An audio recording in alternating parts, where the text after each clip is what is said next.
It is the new front line in America's multi-layered defense network. A top general reveals a future battlefield is already taking form in space. For better or worse, space has become a warfighting domain. Chaos 3-1, single group, bullseye 280, 39, 20,000 hostile maneuver. Following good hits, dead man. Is conflict in space inevitable? We don't want there to be a war in space. We want all of humanity to continue to use all the benefits of space for all of our good. But if others choose to start a war there, we'll be ready. Preparing for a conflict no one wants.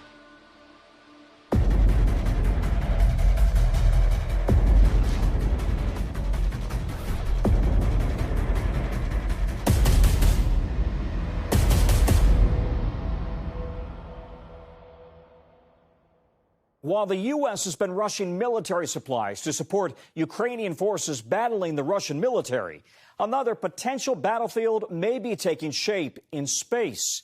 And no, we're not talking about futuristic sci-fi movies.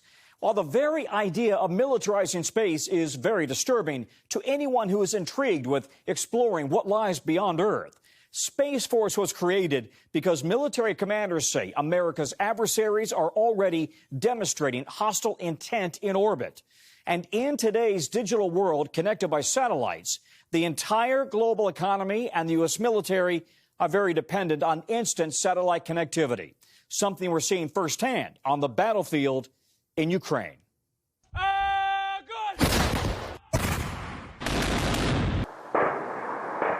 After decades of Cold War proxy battles between the U.S. and Russia, the battlefield in Ukraine quickly turned into a proving ground for the latest military hardware. From high-flying drones that shadow and target Russian tanks, to shoulder-fired weapons and advanced missile launchers, many guided by the constellation of 30 U.S. Space Force-operated orbiting GPS satellites. But at the Pentagon, four-star Space Force General David Thompson says Russia has been jamming the GPS signal on the ground in Ukraine, the same signal that the U.S. provides to the world for free. It's that localized ability to jam the signal so that local receivers can't receive the information. Ukrainians unable to access GPS because it's being jammed locally on the ground. That's right. Ukrainians may not be able to use GPS because there are jammers around that prevent them from receiving and using the signal effectively. U.S. military sources also claim Russia has launched cyber attacks against the Spacex Starlink satellites over Ukraine that provide the country with internet access. Though Spacex engineers were able to defend against the attack by rewriting several lines of computer code. And European airlines, first reported by Finnair, accuse Russia of jamming the GPS signals along its borders with Finland that civilian airlines rely on. Russia, China, and Europe all have their own GPS satellite networks, but most of the world, including Ukraine and the global economy, depend on the U.S. GPS network, accurate to within a foot and a half. From suburban drivers to international shipping, to farming, to banking, to disaster response, to those Ukrainian military units, the U.S. Space Force is charged with protecting America's GPS network. We were given rare access to this secure command center where they monitor all U.S. GPS satellites for any signs of failure or foreign interference. We're providing position navigation. Major Lauren Taylor directs the operations here. Each satellite actually broadcasts multiple signals, so the civilians get their signal, the military gets their signal. Interestingly, the Russians and the Chinese can use our GPS satellites as well. I bet you they do. You taking that A5 over there? Under U.S. law, the GPS system cannot be turned off to anyone. But military commanders say what's happening in orbit now is even more concerning, accusing both Russia and China of putting weapons in space. It is truly a warfighting domain. Our adversaries are fielding specific weapon systems in the domain, so we need to view it as such. And in a dramatic anti-satellite test in November 2021, Russia targeted and blew up one of its own satellites using a ground-based missile. creating a massive orbiting debris field with more than 1,600 pieces. The space station forced to adjust its position to avoid getting hit. Indeed, the space station was threatened, which, by the way, not only have astronauts, it has cosmonauts on it. China conducted a similar test in 2007, creating 3,000 pieces of orbiting debris. I think they're trying to send a message that they could target somebody else as well. And now we have to deal with the aftermath of those tests. The Pentagon says Russia has also deployed a nesting satellite that carries an offensive weapon, which it has already used to test fire a missile or bullet, very close to a top-secret American spy satellite. They launched a satellite. They launched it into an orbit very close to one of our sensitive national security satellites. They maneuvered around that satellite in what we would call a hazardous and an unsafe and unprofessional manner. Then they backed that satellite off. What they did is that they then released a target. So the satellite had a target. They released that target. I would just call it a bullet, basically. It was a projectile. They just fired, I'll call it a bullet, from one satellite to the other. And the Russians knew very well that we could observe this. They were also making a very clear statement to us about their intention to threaten our capabilities. And China has deployed a satellite with a robotic arm and claw that can reach out and grab or damage another satellite. Vice President Kamala Harris at Vandenberg Space Force Base in April. These weapons are intended to deny the United States our ability to use our space capabilities by destroying our satellites. Line down. Keeping watch over America's military and spy satellites is the top priority at this classified Space Force Ops Center in Colorado. More than 70% of military satellite communications come through here.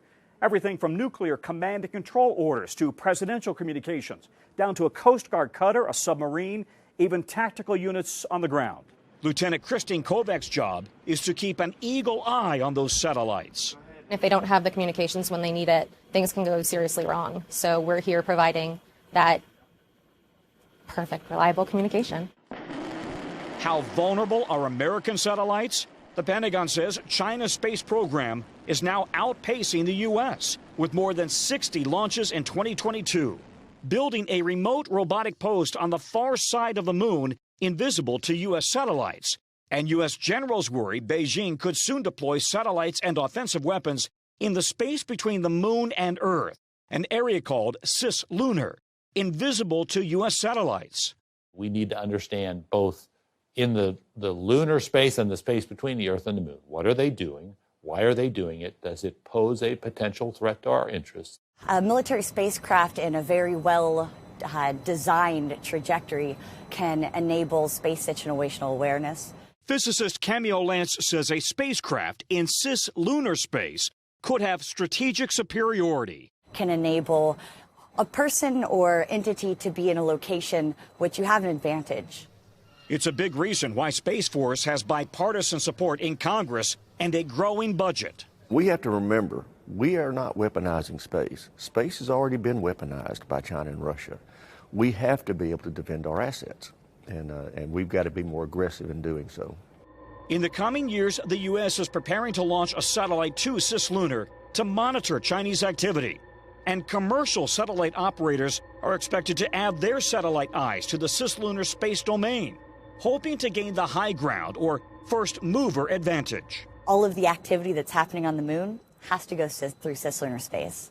So the ability to have a spacecraft in the cislunar domain enables the U.S. the first mover advantage for owning the cislunar environment.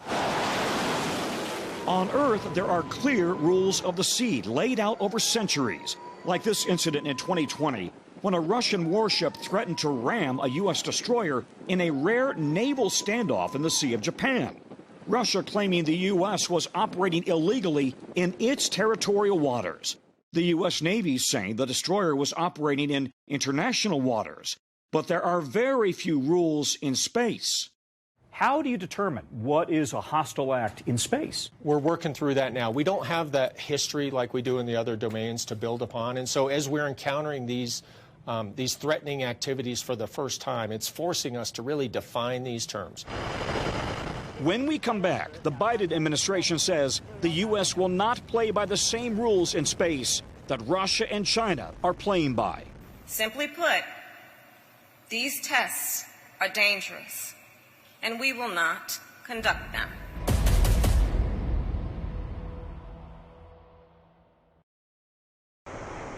And liftoff. For decades, the U.S. Air Force and its Space Command have been responsible for launching America's spy and military satellites. ASAT launch from Grid Whiskey Charlie 6. How copy? Copy. ASAT launch. Initiating threat reaction. But in 2019, with more countries competing in low Earth orbit, the White House and Congress consolidated those responsibilities under a brand new Space Force. American leadership in space is more important than it ever has been. Signed into law by President Trump with a Delta symbol borrowed from the earliest days of the Air Force. Scotty, stop all engines. And perhaps a little Star Trek, too. Holes have gone crazy. Space Force was quickly lampooned by a Steve Carell comedy on Netflix. The president is creating a new branch, Space Force, which Mark will run. What? But within the military, it's a response to a very real threat. Space Force is the newest branch of the military underneath the Department of the Air Force. This is the Space Force corridor at the Pentagon, where the focus 24/7 is in protecting U.S. assets and interests beyond the Earth, from low Earth orbit to the moon and beyond.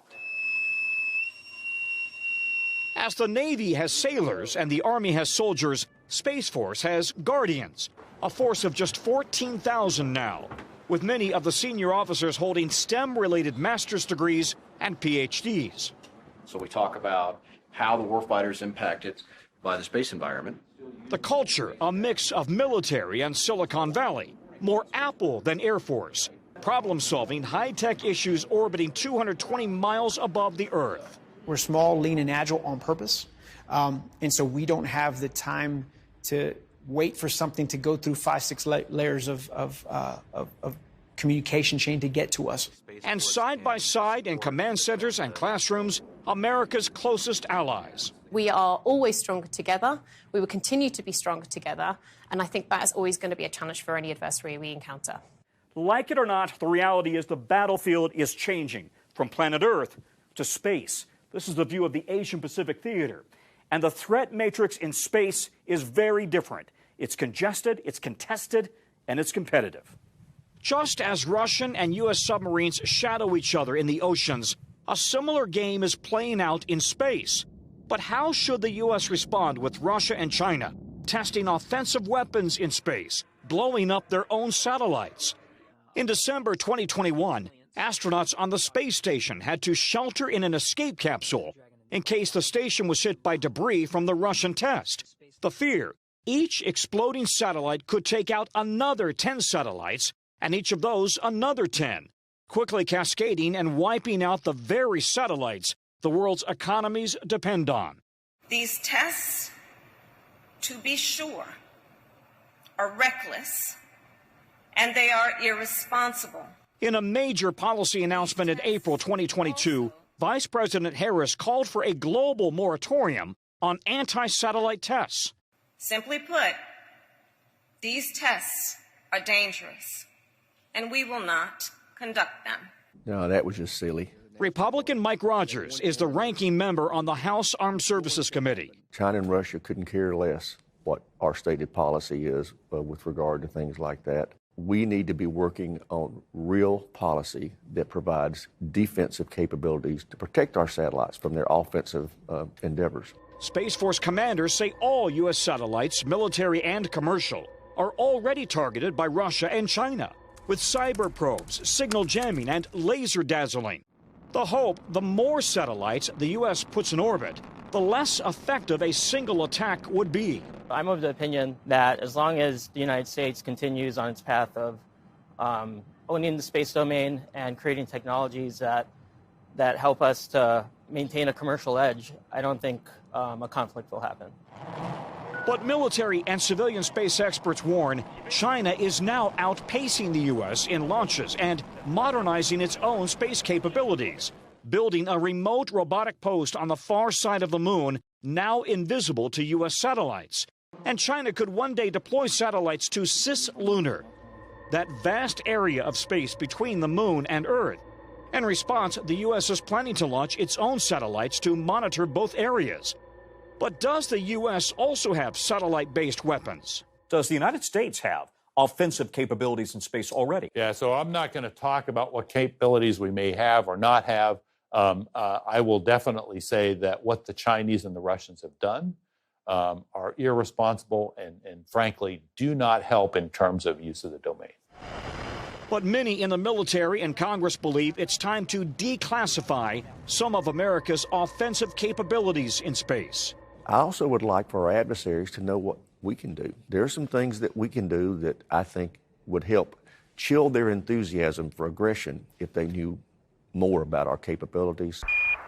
Houston, Tranquility Base here. The Eagle has landed. More than 50 years since Neil Armstrong and Buzz Aldrin first landed on the moon in 1969. That's one small step for man, one giant leap for mankind.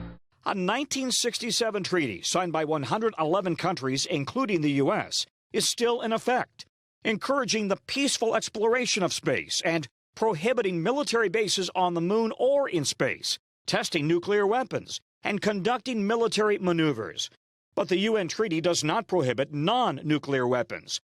Today, NASA's budget for science and exploration is $24 billion. Space Force, the brand new branch of the military, now has an $18 billion budget, a fraction of the budgets for the Army, Navy, and Air Force. We can't have open warfare. We've got to discipline ourselves. Charlie Bolden was a Marine Corps pilot, general, and astronaut before becoming the head of NASA under President Obama.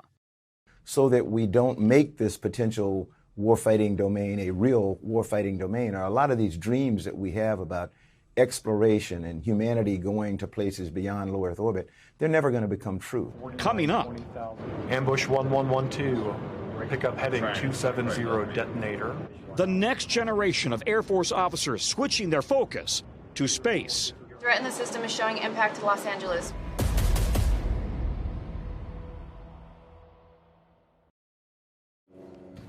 Behind this razor-wired fence in Colorado, a never-before-seen Space Force asset. Under heavy armed guard, this 18-wheeler, packed with top-secret satellite communications gear, is one of several mobile command centers poised to roll out in the event of a cyber or kinetic attack against the U.S. command centers that control GPS and military satellites, presidential communications, and the nuclear chain of command. Threat in the system is showing impact to Los Angeles.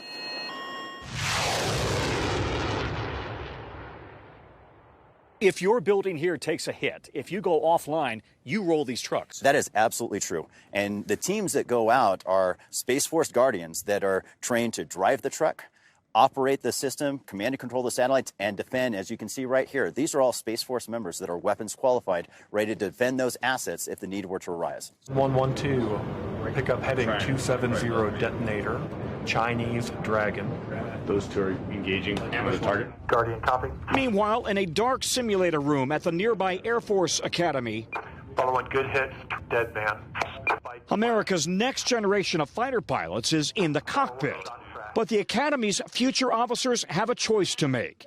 They can stick with a career as airmen or apply to become a guardian with the brand new Space Force, where the focus shifts from flying fighter jets to driving satellites.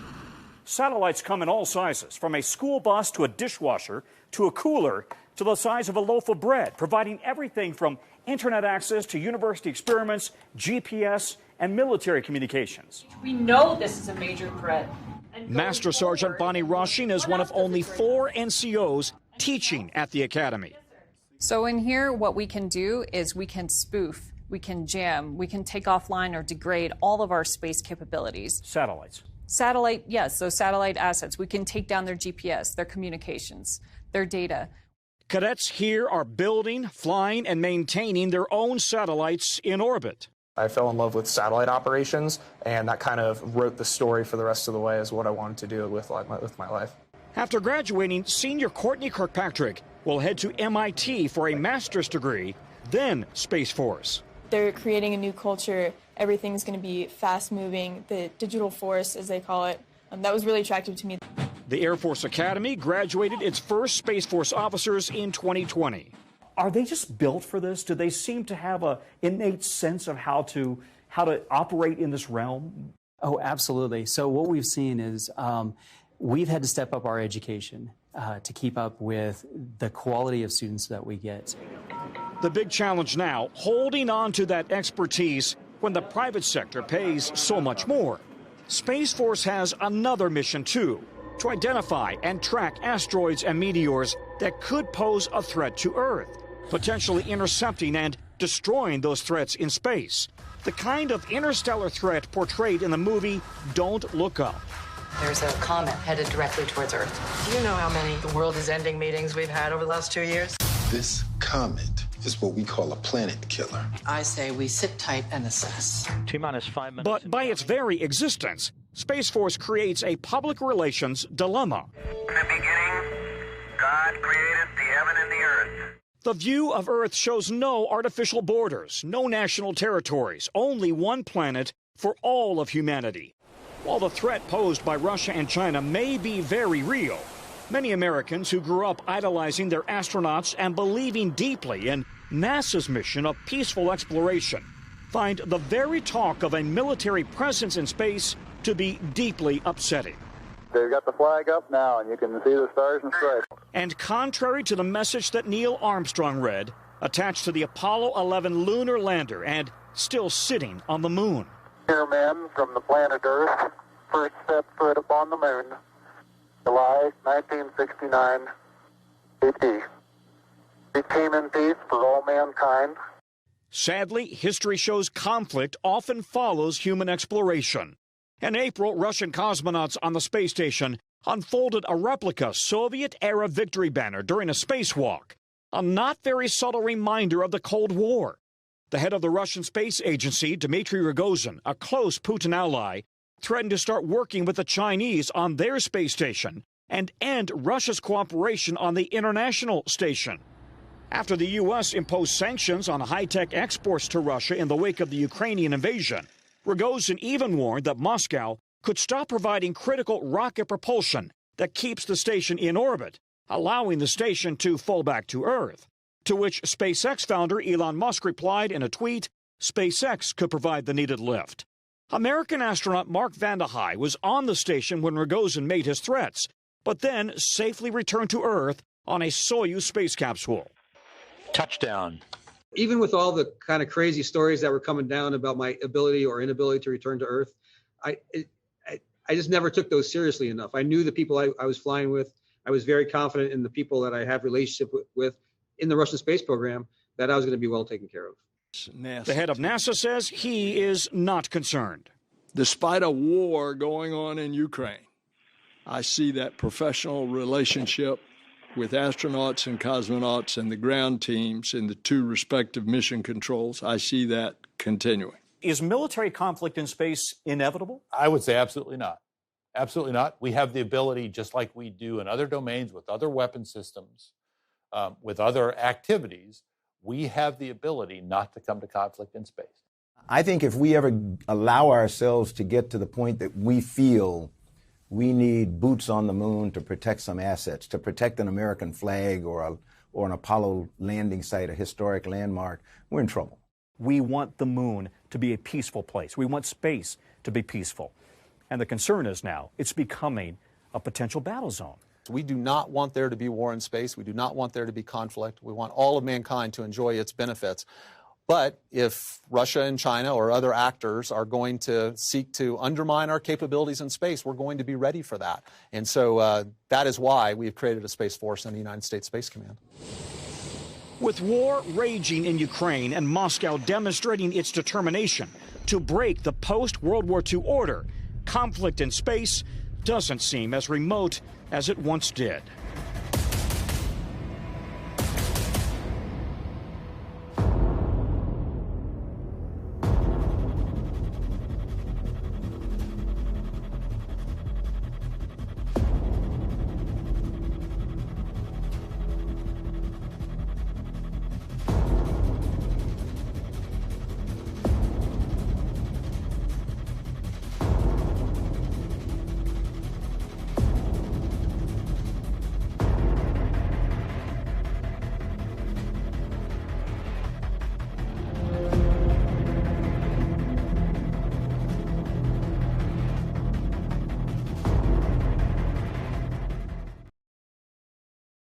Thanks for watching our YouTube channel. Follow today's top stories and breaking news by downloading the NBC News app.